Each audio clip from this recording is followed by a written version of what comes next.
All right. Well, one story to go, and we'll get out of here. All right, let's go. Are you distracted over there? No, I'm good. Let's go with the story. All right. Believe it or not, and I know you won't. All right. How long ago was slavery? I don't know. Depends on what channel you watch. Well, might be going on right now if you listen to some of these fucking cocksuckers on the news. Well, legally. 1864? 1865? Yeah, that's when it ended, right? Yeah. So what do we got? 151 years? Something like that, yeah. 151 years ago. Mm-hmm. 151 years ago. That's almost 2 centuries. Right? Yeah. Hey. Get this. All right. You know why? Remember when Hillary Clinton was running for the presidency? No, I didn't pay attention. Oh. No, I don't. Well, there was a point where every time she addressed a different group, yeah, she would kind of be a chameleon and adapt herself to the different group. Right, sure. And she got in big trouble because she was putting on some kind of an African American affect on her voice. Right. She put on this whole affect where she goes, "I'd be tired." Did you hear? Is that when she also did the she's on Black People Time? Was she also like pulled a bottle of hot sauce out of her purse? Well, she did that on a radio station that she said she was like Beyonce. Right. And that she related to the song Hot Sauce because she carries hot sauce in her purse. But she was addressing like some black caucus or something. Right. And she put on this this affect on her voice. Right. That she'd be tired. I'd be tired. Exactly. I'd be so tired you got to drag me to the car. Exactly. Well, do you realize that African Americans don't sleep well as whites due to the inequality stretching back to slavery? What? You're kidding. I had no idea. They haven't slept well in 151 years. Wow. They must. No wonder they got black bags under their eyes.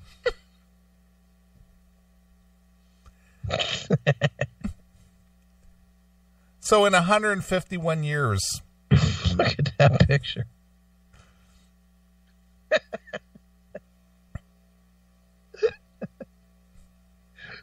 Bravo, Carolina. Bravo. Wow. Okay. Wow. Look at that. Whew. Hillary with the big old Tina Turner wig. Yeah. All right. Well, anyway, black people don't sleep very well. Are you aware of that? I was not aware of that. When we study racial inequality, we tend to consider factors that affect people while they are awake. Well, differential access to safe neighborhoods with good schools, decent jobs, and unbalanced treatment by police and the courts surely have much to do with the stubborn disparities in wealth and well-being among blacks and whites in particular. Did you see that Chris Rock thing I sent over to you? Yes. I mean, how true was that? He's on it, man. But nobody listens. No, of course not. Yet it may be just as important to consider what happens when we're asleep. Oh. Did you know that race shapes our sleep? A relationship that has surprising roots deep in our national past. Oh, I didn't know this. Sleep. African Americans suffer from a sleep gap. Well, fewer black people are able to sleep for the recommended 6 to 9 hours nightly than any other ethnic group in the United States. Compounding matters, a smaller percentage of African American slumber is spent in slow wave sleep, the deepest and the most distortive phase of sleep that produces the most benefits in healing and cognition. Well, I must be part black then, because I don't get 6 to 9 hours of sleep. Right. It's my black heritage. Exactly. Poor sleep has cascading effects on racial health disparities, including increased risk of diabetes and cardiovascular disease. Well, it couldn't be all that greasy food you eat or poor diet habits. Couldn't possibly be that. It's those night tremors from slavery. The racial sleep gap is largely a matter of unequal access to safe, reliable, and comfortable sleep environments. What do you mean access to it? I don't know. Kunta! And sleeping inequality has a long history. For centuries, whites have tactically accepted and even actively created such inequality. So basically, we went out of our way to make it sure that the black people can't sleep right. Sure did. Aboard the ships of the transatlantic slave trade, African captives were made to sleep en masse in the hold, often while chained together. While in the New World, enslaved people were usually still made to sleep in tight quarters, sometimes on the bare floor, and they struggled to snatch any sleep at all while chained together in the coffle. Okay, this is in the 1860s. I know, but somehow it's now embedded in your genes now, or your heredity. DNA? Yeah, it's in your DNA now. Jesus Christ! It's that sleep DNA gene that they seem to be lacking. Okay. This is the dumbest story you've ever read yet. I know. In race relations, this goes even further down the stupid path than normal. Of course. Slaveholders systematically disallowed privacy as they attempted round-the-clock surveillance, and enslaved women were especially susceptible at night to sexual assault from white men. Okay. One might think that slaveholders looking out for their bottom line would be interested in ensuring at least a mediocrium of restful slumber for their enslaved workers. Yeah. The social reformer Thomas Tyrone made an argument in 1684 when he 1684. It's relevant. Yeah, when he wrote of inconsiderate masters who compelled the enslaved to work so hard they were often so overcome with weariness and want of proper rest that they would fall into the fierce boiling syrups, that's boyling, of the sugar pots.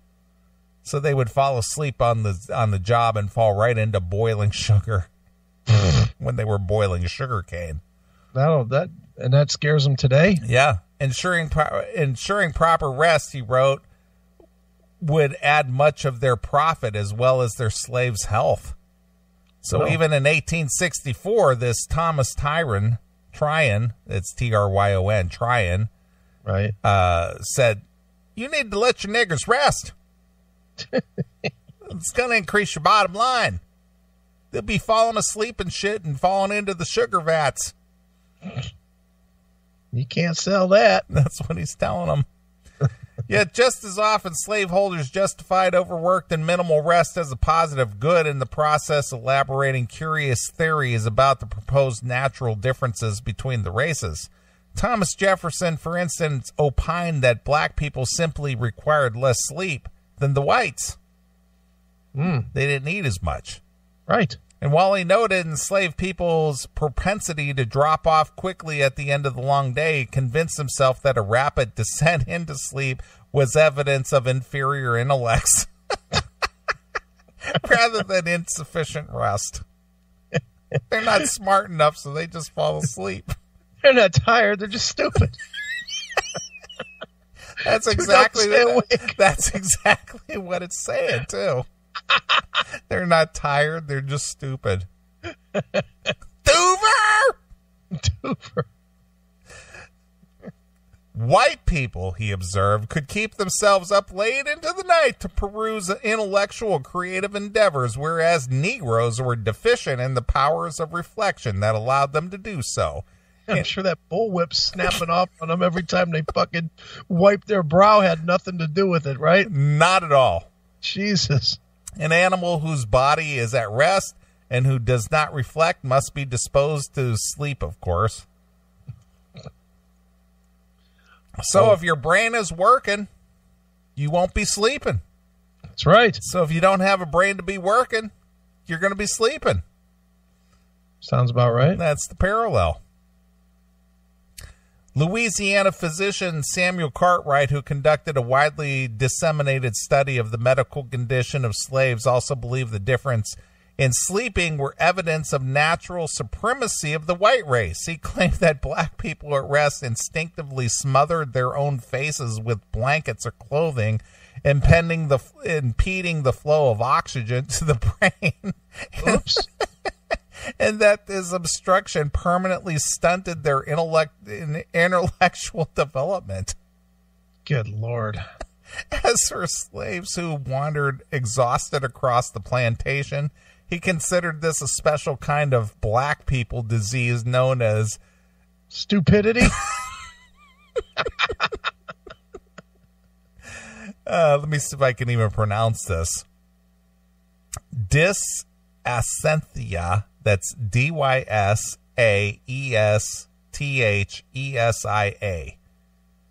Okay, dysthenia. Dysthenia Ethiopica.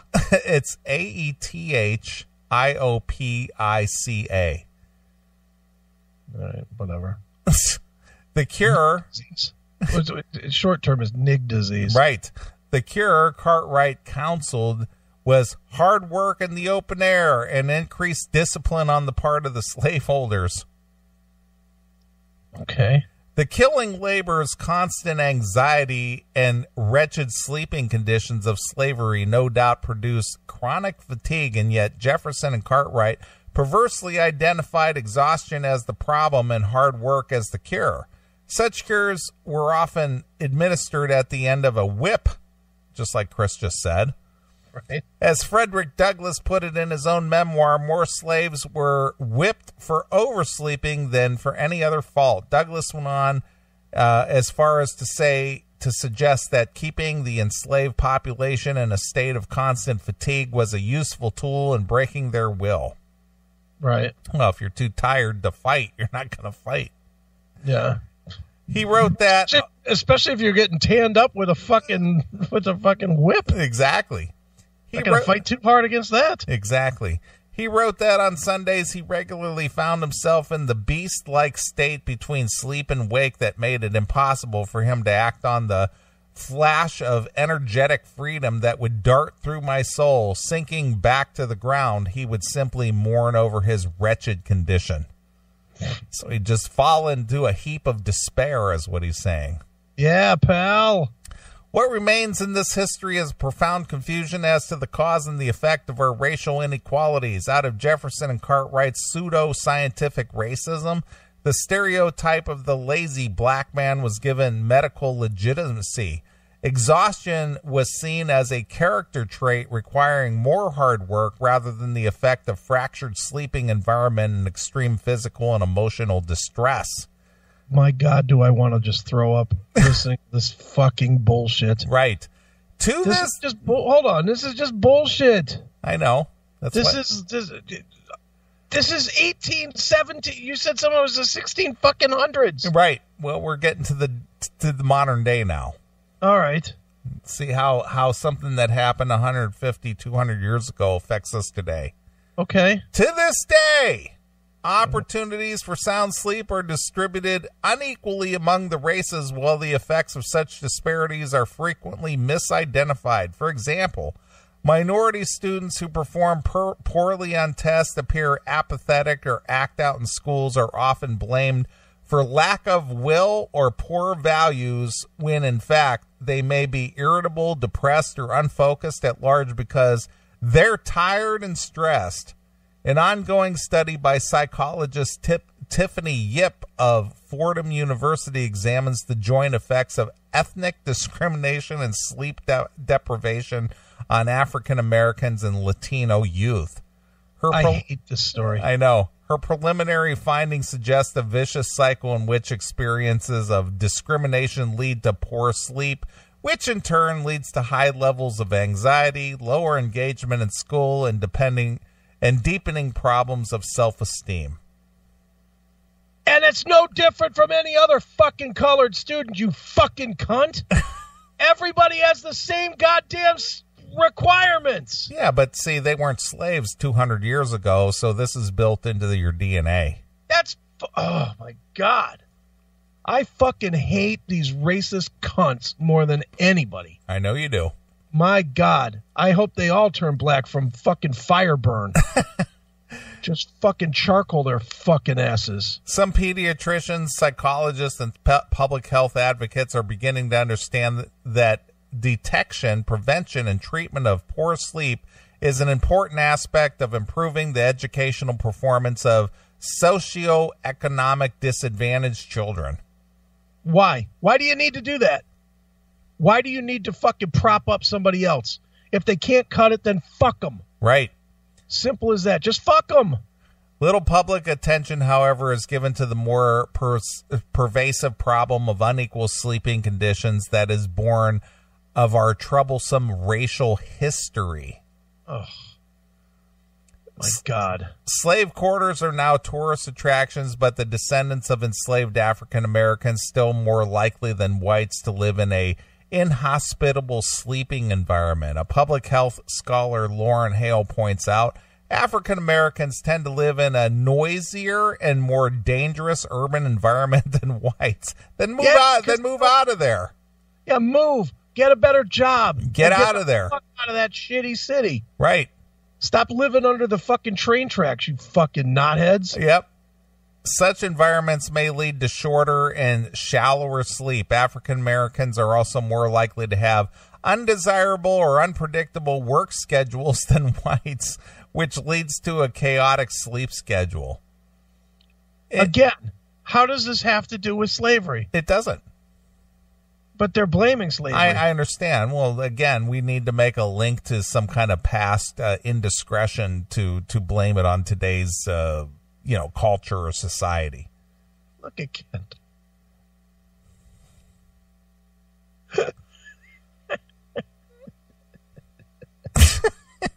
Wow, there's a spurt. She got Doovered. Mm-hmm. Wow. Kendall's amazing. Yeah. She's something else. Wonder what her school would think of that art. I like that. I'd give her an A if I was her professor. A.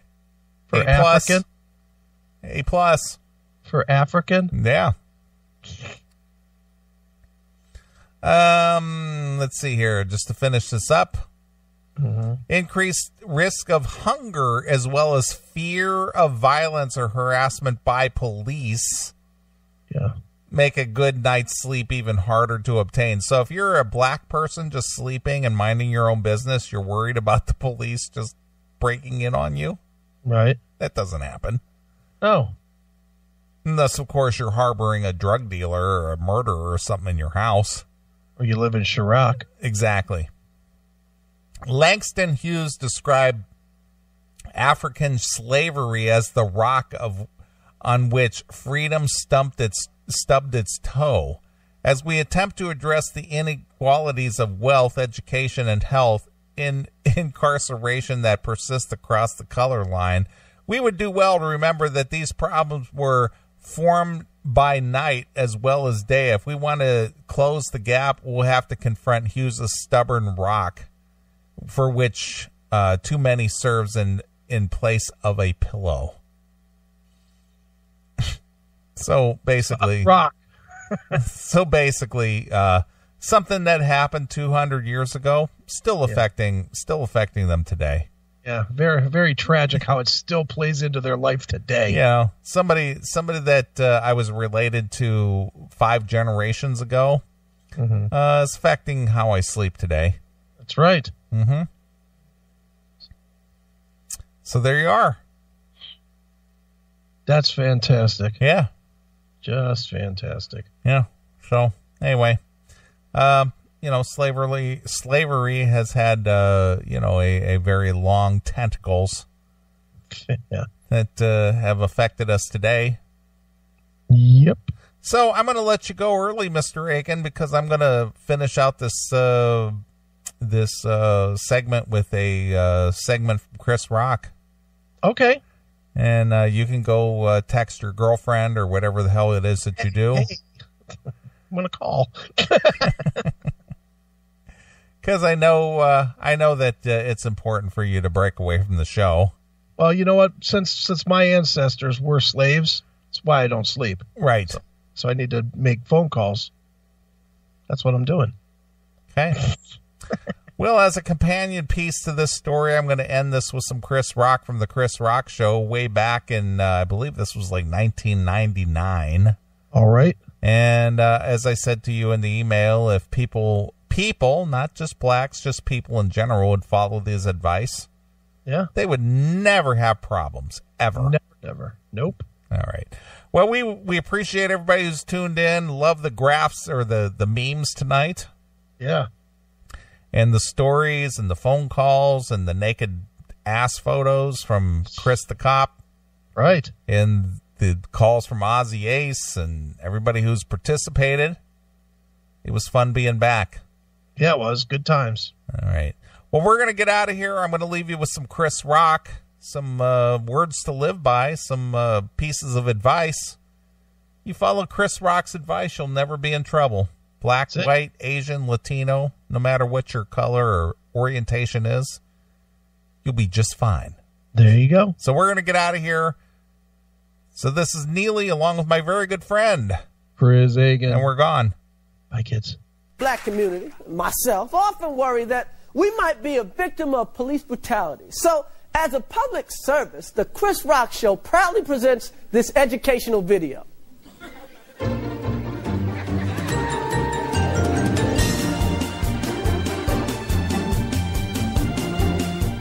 Have you ever been face to face with a police officer and wondered, is he about to kick my ass? Well, wonder no more. If you follow these easy tips, you'll be fine. First, obey the law. Laws were made for a reason. Think of them as hints. You've heard people say, man, I wouldn't do that shit if I was you. Well, here's some of that shit. Carjacking, armed robbery, arson, selling drugs, buying drugs, stabbing, shooting. You know, you probably won't get your ass kicked if you just use common sense. If you jump a subway turnstile, you might just get off with a warning from the police. But if you jump a turnstile carrying a loaded gun and smoking a joint, then maybe you need your ass kicked. We all know what happened to Rodney King. But Rodney wouldn't have got his ass kicked if he had just followed this simple tip. When you see flashing police lights in your mirror, stop immediately. Everybody knows, if the police have to come and get you, they're bringing an ass kicking with them.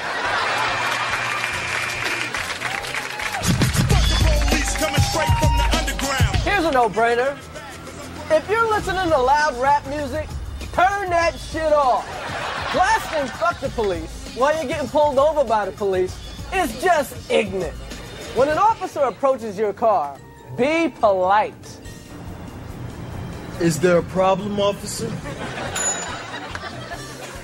And stay in your car with your hands on the wheel. What the fuck you want, motherfucker? Unless you want your ass kicked. Want to give a friend a ride? Not so fast.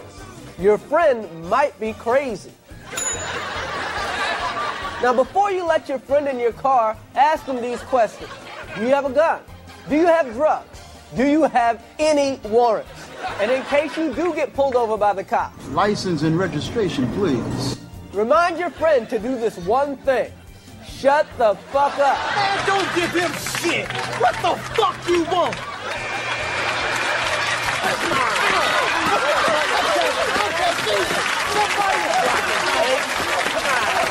If you have to give a friend a ride, get a white friend. A white friend can be the difference between a ticket and a bullet in the ass. Here's a tip you should never forget. If your woman is mad at you, leave her at home. Because a mad woman will say anything. He got weed! He got weed! If your woman is mad at you, there's nothing she'd like to see more than you getting your ass kicked. That's right! Kick his motherfucking ass! Like a dummy, shut up no more! Take his weed too! He got weed! He got weed! Now let's review. Obey the law. Use common sense. Stop immediately. Turn that shit off. Be polite. Shut the fuck up. Get a white friend. And last but not least, don't ride with a mad woman. If you follow these simple pointers, you probably won't get your ass kicked by the police.